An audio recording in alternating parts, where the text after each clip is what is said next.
Hi, so thank you everybody for joining, IUA members, and I believe we've got some LMA members joining as well who were unable to join the presentation this morning. We will also be recording this presentation, so it will be available to anybody who either needs to leave early or if you want to share it amongst colleagues, please do so. So my name is Kim Darrington and I work for the IUA in the market modernisation team, so very heavily involved in the blueprint and the various other aspects of the large programme of work that's going on at the moment to digitise operations in the London market. And I'm joined today by Wasim Mohammed and Freddie Altman from the blueprint team, who I'll be handing over to in a moment, who will be handling the practical demonstration part of this session. Appreciating that everybody is coming at this from slightly different levels of knowledge and background, I'm going to give a really whistle-stop tour of the Data Council and the work that it's done so far and how this piece slots into that jigsaw. And then, as I said, I'll be handing over for a more practical demonstration of the materials that accompany the consultation. The purpose of this session today is not to familiarise you with the entire process. You'll be glad to hear, because there's some considerable change on the horizon and we don't have all day.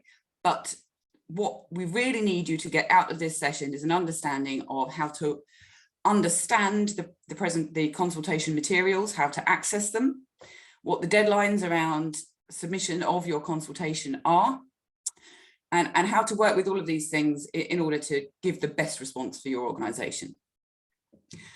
So the Data Council was set up under the LMG because it is a joint carrier and broker initiative, but it is to accompany the work that's coming out of the blueprint. And as you've heard so often, data underpins this entire thing. If we're going to digitise the London market operations, then data is critical and it's the absolute foundation of this whole thing. They have worked to modernise the MRC in order to capture better data up front in the process. They have created the CDR, which is the operational data set that is and will be used for digital processing. And this particular piece of work is the linchpin of that entire operation. It talks to who is responsible for which pieces of data, at what point in the process that data should be made available, how that data will be received and approved by those who are in other parts of the process, and exactly what the restraints are around that. So I'm just going to flick onto this agenda, which I think I've gone through, but just to note that after the practical demonstration, there will be, I think we've allocated a significant amount of time for Q&A, understanding that this is quite a new topic for everybody to get hold of. And then some critical key dates here. Consultation went live on Thursday, appreciating a lot of you probably haven't had time to get in and consume what is quite a considerable amount of material. The webinars now, obviously. The 17th of February is a date worth mentioning because that is when we would like for your single point of contact to be nominated back to the blueprint team. It does not mean that one person can or really should complete the entire consultation. It means that we'd like to receive responses from one single person within your organisation. It just makes managing those responses much simpler. And then the absolute mission critical date is the 3rd of March, which is the deadline for receipt of all consultation responses.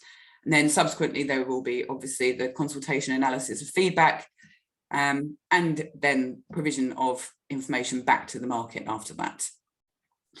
So without further ado, I'm going to hand you over to Wasim and Freddie, who are going to go through the practicalities of working with the consultation materials, how you can find them and what to do with them.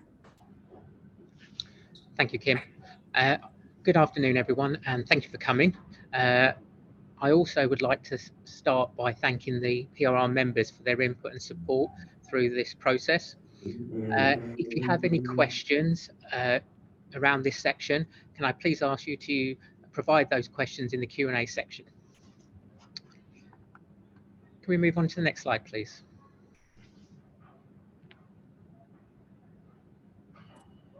Cool.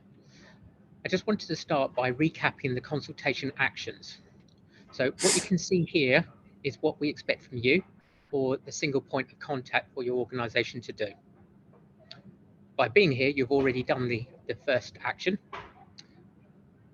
If you haven't already, please make sure you have accessed the PRR Consultation website, because this is where all the consultation material is on. And I'll briefly point out the two ways you can get to that. The next two things, the placement themes and the CDR assembly table, form the basis of this consultation. So please spend some time looking through the placement themes in the interactive pack, and we'll show you this in a moment. Look at the CDR assembly table, and Freddie's going to cover this in a moment. When you're ready, and before the deadline, please provide your feedback by completing the Microsoft Forms. The link to this can be found in section 3 on the PRR Consultation website. Thank you. Can we move to the next slide? Now, I'm just going to quickly touch on how to get to the consultation website if you haven't been there already. There are two ways to navigate to the consultation website. The first, from the Limos homepage, it is under LMG Consultation in the navigation bar. Alternatively, there's a link on the LMG website, and both of those will get you to the consultation website. Can we move on to the next slide, please? Once you get on there, on the consultation website, in section 2, you'll see all the consultation material. Here is an overview of the consultation material. This includes an introductory pack, which provides you more detail about the consultation, key dates, and other useful information. Then there's the placement theme interactive pack, which we're going to show you in a second. But this, whilst looking at the process, we had to explore in more detail aspects of the process. The recommendations are in here, the benefits and the implications. This CDR assembly table, we're going to show you as well. This is an evolution of the CDR and focuses on the assembly of the data for the CDR. Then you'll see some supporting material, question summary sheet, frequently asked questions, and the glossary, which are there to support you through this consultation. And like I said before, the Microsoft Forms question set to provide your feedback is available in section 3 on the consultation website. Okay. If that's fine, we will now go into the interactive part of this. And we are basically going to show you the placement theme pack.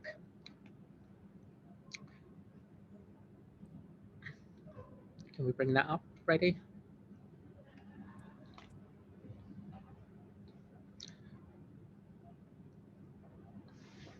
Cool.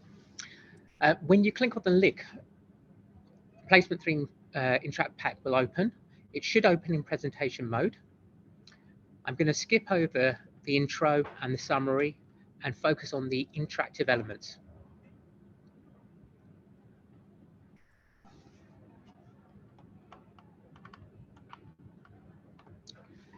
What you see here is a section of the target state high-level process flow, focusing on firm order to placement complete. We would like you to become comfortable with this flow. Click on the plus icons for more detail about each step.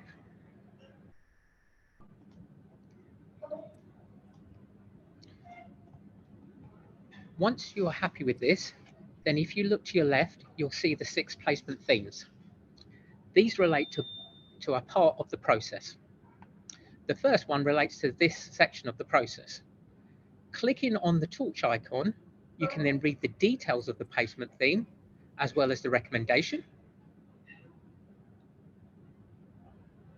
Oh. Bit trigger happy today. Yeah, thank you. And clicking on the question mark, you'll be able to see the benefits and the implications to you based on your role in the process. Now, please work through each placement theme and make sure you understand it, as this is the first half of the consultation. Sections 2 to 8 in the feedback form. We will be asking you the same questions for each theme. If possible, what we would advise you to do is have this open on one screen and the question set on another screen. Right, so now let's look at the other half of the consultation, the CDR assembly table. I'm going to hand over to Freddie to cover this. Thanks, Wasim. Good afternoon, everybody. Let me take you now through the second part of the materials that we're looking for your feedback on during the consultation. So what you're looking at is the CDR assembly table, which is based upon the latest version of the CDR, that's version 3.1.1, which was released recently, and you can find that on the Blueprint 2 website. The main differences are that we've added the working group's recommendations regarding the creator, the approver, and the point of availability for each CDR field, as you can see over to the right. The second is that we've split this into two separate tables. Now, the first is, given that the work that was done on the CDR and the MRC, along with the IMRC consultation, you can, of course, look at this yourself, but this is specifically based on fields that are present in the MRC itself. Now, the second is where we find fields elsewhere. And this is what we're looking for you to focus on during the consultation itself. Now, for those of you, those eagle-eyed of you who might be counting the record totals across the two tables and compare that with the CDR, you may notice that they don't completely match up. And there's two reasons for that. The first being that there is a duplication when you look at fields that are present elsewhere. Now, that's because you might find those fields in the MRC or other documents, depending on the nature of the risk. And the second point is that we are only looking at A fields, CDR A fields. B fields, because they're derived, there isn't specifically a market participant that's a creator or approver, and therefore we've left that out of the consultation itself. So finally, on this piece, given the work that was also done previously in the consultation that happened before, please try to avoid giving feedback on specifically what's in the CDR or why. We're really just looking for you to focus on whether you disagree with any of these fields, the creators, approvers, or the point at which that data is available. As a practical example, what you would be expected to do is look through this second table, as I said, and let's take Lloyd's renewal indicator, or let's not, actually, let's take any other. And you would go to the right, you'd say, I don't agree that placing broker is the creator for that relevant question. So what you would then do is you would go look at the consultation ID number, and in the form, you reference that and provide us with the rationale as to why you disagree with that. So hopefully that's clear, and there's some additional information on the right to help you through some of that as well, in case you don't remember what was said today. So now what I just want to do is go on to one of the supporting documents, just to give you a sense of how the questionnaire itself can be answered. This sheet allows you to be able to go over those materials from a bird's eye view and to proactively look at this with the relevant people in your organization ahead of actually having to fill it out on the Microsoft form. So as you can see, there's three main parts to this. So the first in section 1 is about your organization. This will just help us be able to analyze the results better, and it's a fairly short section. Sections 2 to 8 are specifically about the placement themes, so related to the material that Wasim showed a moment ago. And each section repeats the same format. So you'll get used to that in the first, and we just need it for each one of those 6 placement themes that we showed you a moment ago. Section 9 relates to the assembly table that I just showed you. So 4 separate questions, 1 on the creator, 1 on the approver, 1 on the point of availability, and 1 on the structure of the data itself. So once you've gone through this and you've been able to spend some time with the relevant people in your organization, you're now ready to be able to go on to section 3 of the consultation website and answer the questions on the Microsoft form itself. So I'm now going to hand back over to Kim, who will have some last messages and open up for the Q&A. Thanks very much, Sarah. I think, as you've seen, there's quite a lot of information to take in. So if if it is necessary that we do a deeper dive into any part of this, then that is absolutely what we will do. It's hard to say you're fine with the idea of completing this consultation unless you're entirely familiar with the materials that have been put up there. But hopefully we've offered sufficient comfort that they're not too difficult to navigate. So there are a couple of things which I would like you all to take away today.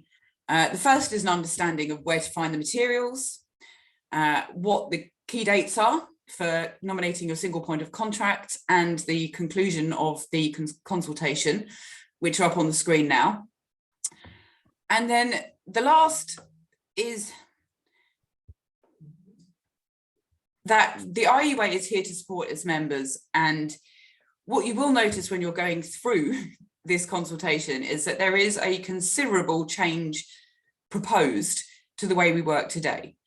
There is no additional data being collected, but the point at which certain data is expected to be available, or how it may be shared and approved between parties, can at some certain points be very different to the way we operate today. So what you have to consider is that this is the end state, this is the target state. How your organisation might get from where you are now to a position where you can actually commit to operating in this way might be something that you consider will take a long time, or considerable investment, or large projects. And certainly at the IUA, we would very much like to hear about that too, because we need to be able to represent you and ensure that we can manage this change for the entire market. So with that, I think it's a good opportunity to open up the floor to questions. I can see we've got a couple. So Freddie and Wasim, do you want me to pick them up and direct them, or? Yes, please. Please. I can't see the questions. Okay, so Jane, we've got somebody saying that they've got an issue reaching documentation that is hosted on the Airtable, including the CDR and the CDR in assembly table. Is there any chance that you could email me just to describe the issue that you're having? I'm not sure we're necessarily going to be able to resolve that in this presentation, but I'm more than happy to work with you. Deb, is my email available to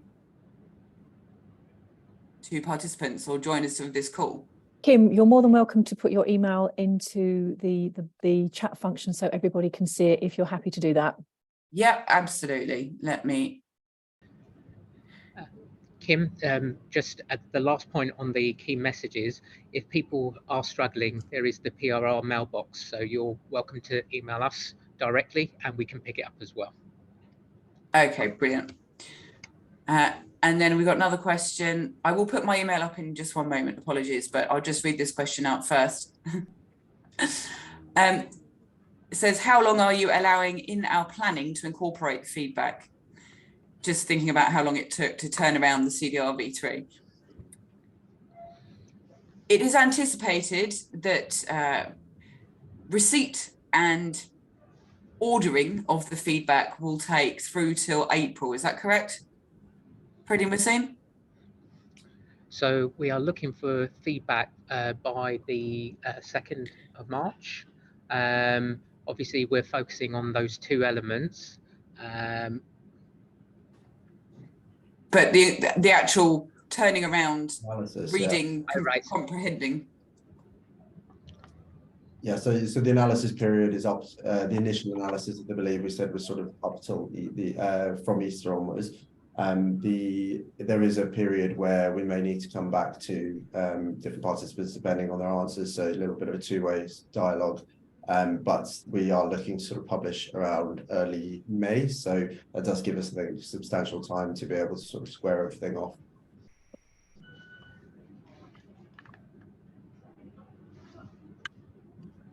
Yeah, if there is some particularly weighty feedback which can't be incorporated in that timeline, well, one would hope that we do manage to get that done, but to some degree, it will take as long as it takes. As long as the feedback is received in good time, then I think we have the right people in the right place to be able to do that analysis and turn it around by the April deadline.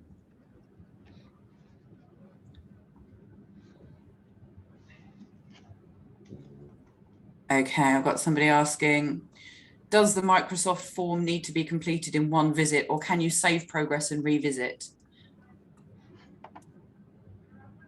I think we'll have to check on that one actually, but I would hope that you'll be able to save it. But regardless, I think the idea of the summary sheet there was that you can have that sort of proactive look ahead at what you can answer. So if it is the case that it isn't set up to answer as a sort of save as you go, you can do it in one sitting once you have those answers, but you don't need to go through to figure out what you're going to be asked later on.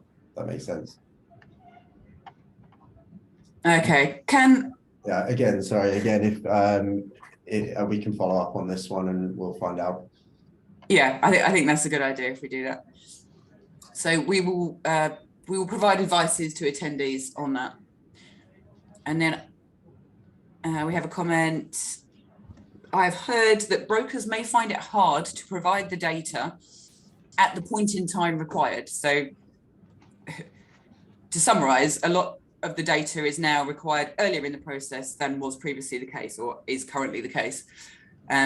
So would that mean that they might not accept the new processes, and how would we move this forward? It has to be a process that works for all participants. And I guess that's why we're putting this out for consultation, because it's very well and good to design a process that would work optimally, but if functionally you can't make that happen, then your process is not going to work. How would we move it forwards really depends on the nature of the problems or the responses to the consultation. But that is exactly why we're asking people to get involved. Yeah, exactly. We're looking for feedback on it.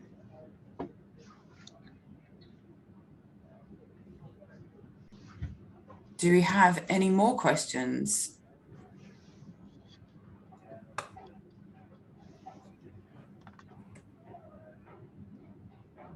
May well finish quite early then. And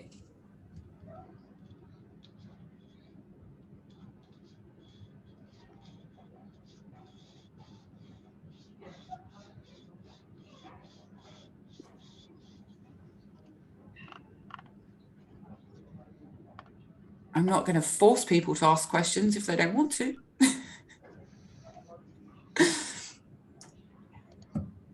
I appreciate that it's difficult to understand the full content if you haven't had time yet to browse. So again, I think for me personally, it would be very interesting to hear back from anybody. There is obviously the PRR@lloyds.com email address, which you can use to talk through issues. If you would like a level of if you would like to anonymize, there we go, yourself or your questions, then you are more than welcome to respond through the association. You can use my email address. Certainly, it would be interesting if you think it's going to be a problem that is not just for your organization, but a market-wide problem, then we can present that as such and perhaps consult with our members to see whether that truly is the case.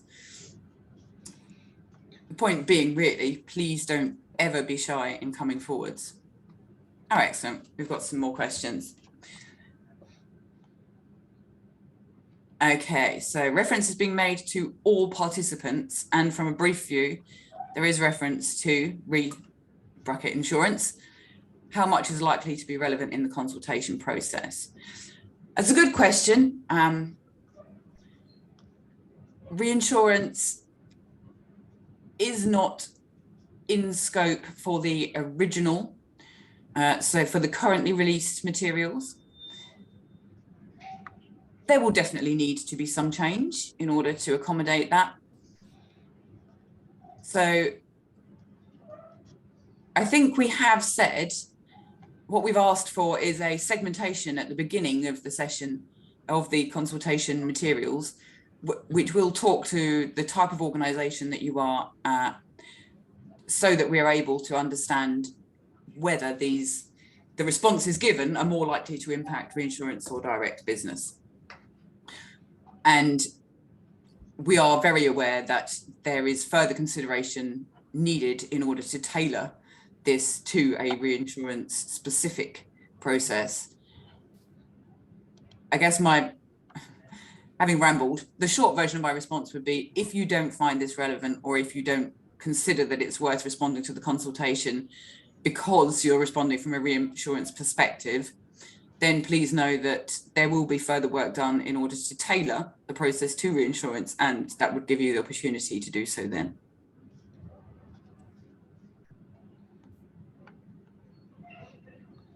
We have another question.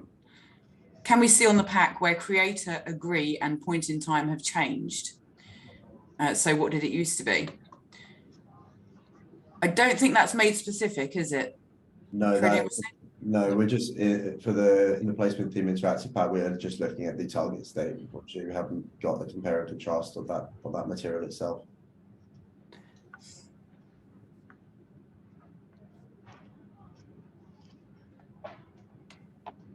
Further question, how reliant will the new processes be on PPL next gen changes? In short, very.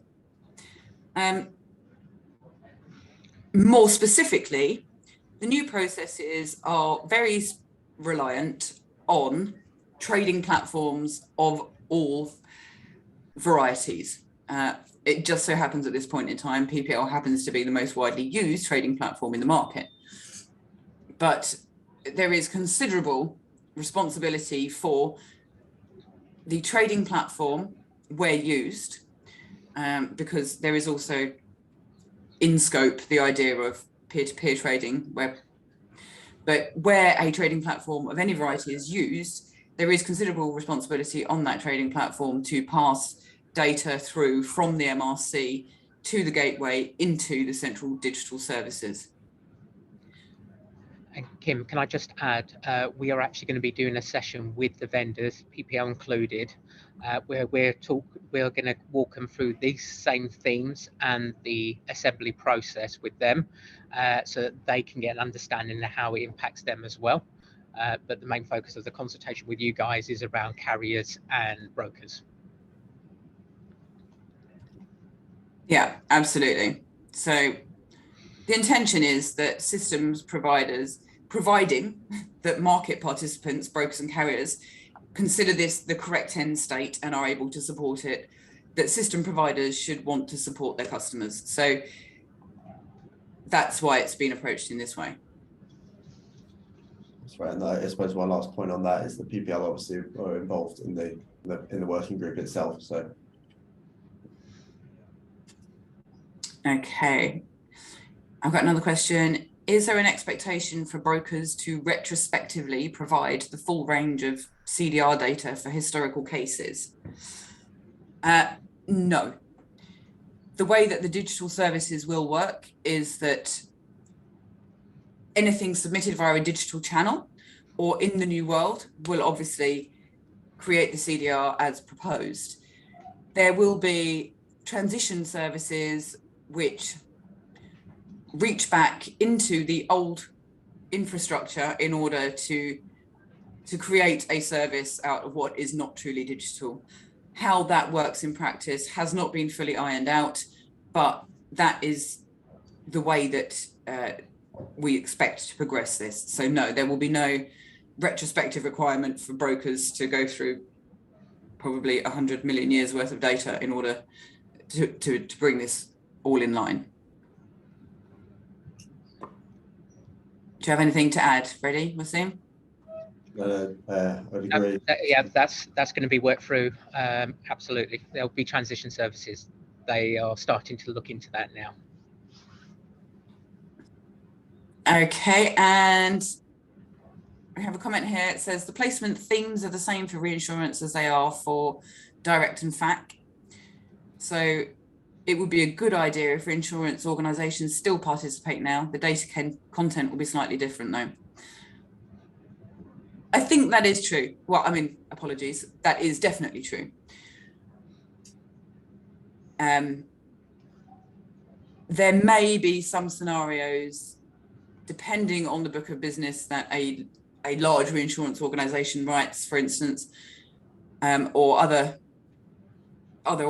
alternating factors that may make you want to wait as opposed to do it now. But my recommendation would be that you still read through the proposal that is this consultation, just in case you have any particularly strong allergic reactions or objections that you think will carry through into something which you are interested in later.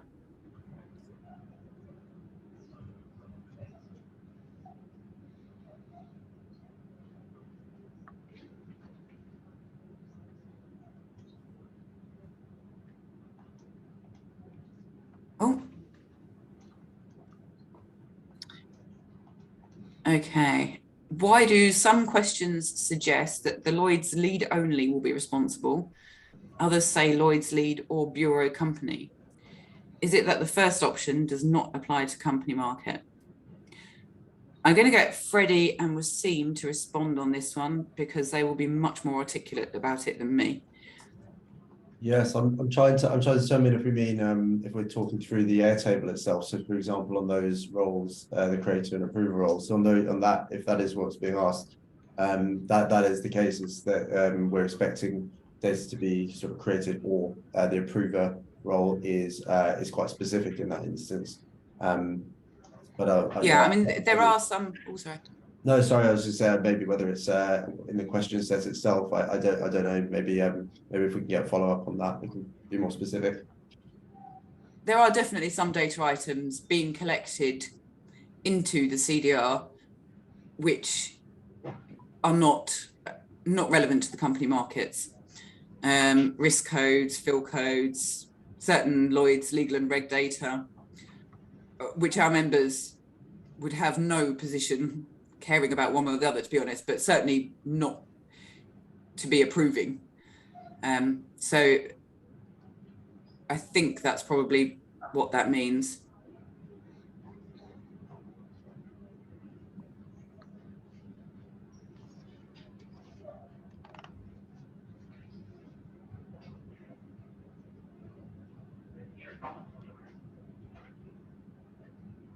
Oh, brilliant. Okay, right.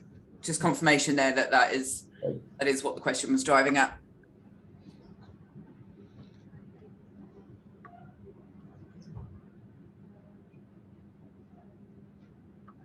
Okay, so we do still have plenty of time left if you've got more questions.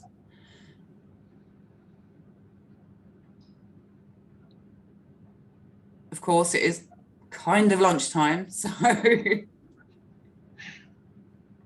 I won't force you all to stay on if you think you're ready to go out and attack this.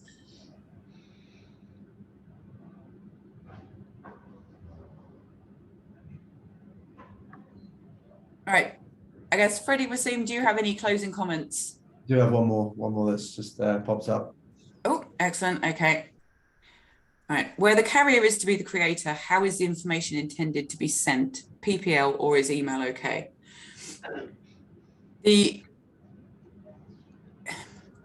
way the process is established to work, it does not have to be PPL. It will have to come via an API, and it will have to have been presented by the data creator and approved by the data approver.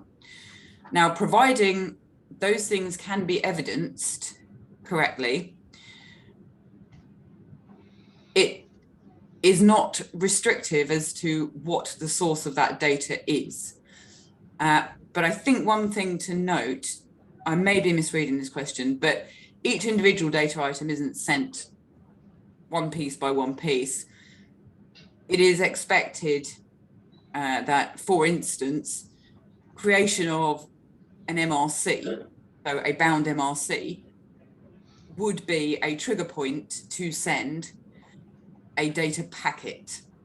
So just by virtue of that, it is more likely that we would see PPL and trading platforms of other varieties being the sender of those email packets. But email is not an acceptable transmission method. There is an API which will have to be utilized in order to send that into the gateway. Yeah, just to add on this, Kim, this is the how. This is very much the how. PPL and trading platforms will probably have different ways of capturing that information and making sure it's on platform to do that review and acceptance process. That's why we're going to have that session with those that community, but there's very much how. Yeah, absolutely. The way that the data is captured will vary depending what platform you're using, but knowing also that this process has been designed so that it could operate in a peer-to-peer situation as well, which is why a single API is the chosen delivery method of those data packets, because it means that everybody can design to the same specification.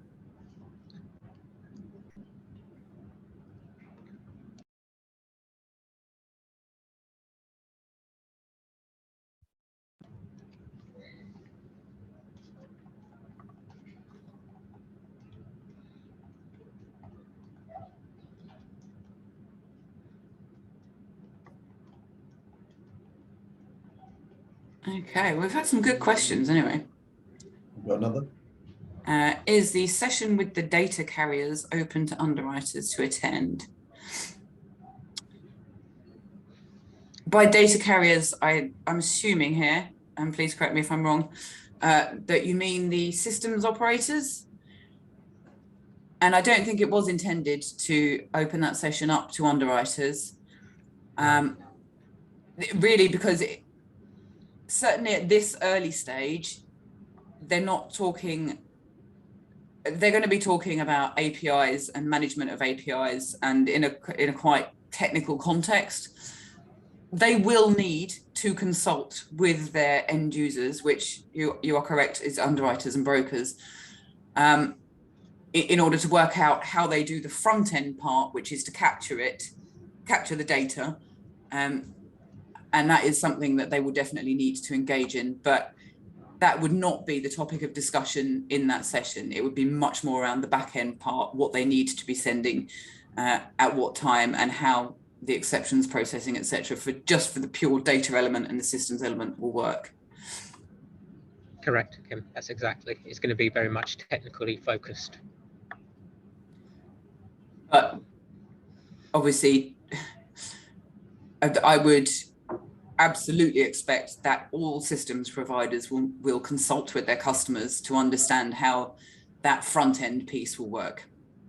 And that is something that, I mean, definitely because PPL is a market platform, that we would be pushing them to do. Albeit I don't think they'll need much encouragement, because it's the very logical next step.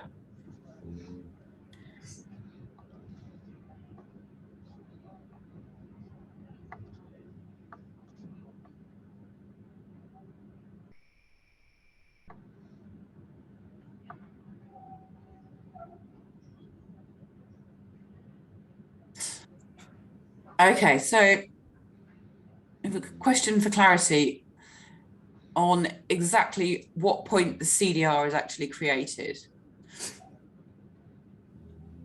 I'm going to try and be quite brief on this, but only because I think if once you've been through the consultation materials that is still unclear, I would recommend that you speak with either me or the PRR team, and we can do a deeper dive. I'm happy to run another market briefing in order to cover off points that collectively people are having issues understanding. However, the CDR is a living, breathing set of operational data, and it gets built upon every time a market transaction occurs in the insurance life cycle. So, for example, when a single underwriter puts their line down, there is a certain amount of data available which can be pinged off to the CDR. As additional underwriters put their lines down, that new CDR. It continues to be built upon and built upon. When you know what the tax splits are, it gets built upon again. When you know, I'm running out of ideas on operational data now. When you know, when, for instance, it's signed down, then there is a further building block added to it. So it is a living, breathing data set that is built upon throughout the insurance life cycle. Is that any clearer?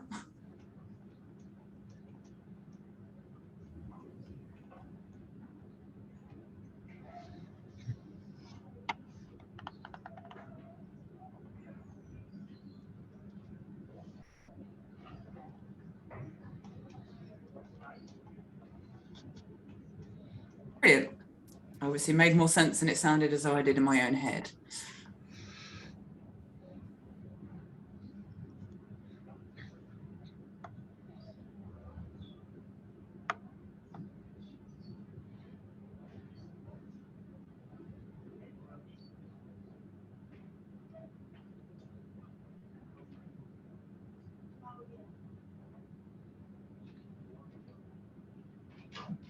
Okay.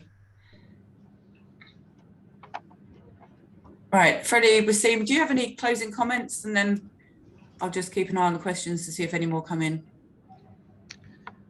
Just for me, if they're, like I say, if you're struggling or there's something that's not been answered, please email the PRR mailbox and the team will pick it up and come back to you. Excellent. And we did just get one further comment saying some of the field explanations are a bit too concise. Can we get more information? So those have come from the CDR itself. So I believe those are the sort of standard descriptions on those fields. If there are any specific fields that you want more explanation on, again, if you email the mailbox, we can pass those on to the team and potentially get a more elaborate explanation on those specific fields for you.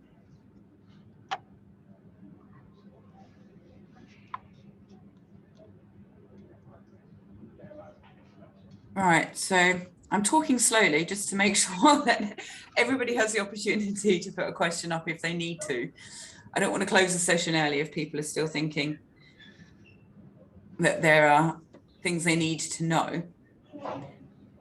So I'll do my own closing comments, which may or may not actually be at the end of the session. I'd just like to, as Wasim said, make it 100% clear that we're all on hand to guide market participants through this consultation. Only once you're familiar with the entire proposal of the consultation, I think, will you be certain that you've asked all the questions you need to ask. So all we can say is that we are available throughout to provide more information.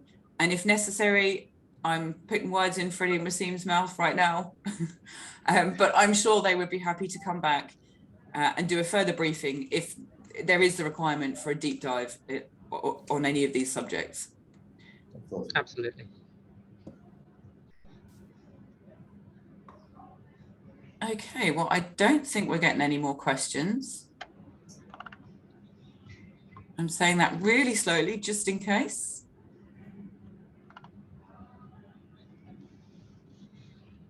Right, well, thank you very much, everybody, for attending. We had some really good questions there. Actually, more detail than I was expecting. It sounds as though some people definitely have been already into the consultation and had a look at the materials. So with that, I think it's probably fair to let you all go and get some lunch. Cheers. Thank you. Thanks, Kim. Thank you, everyone. Thank you.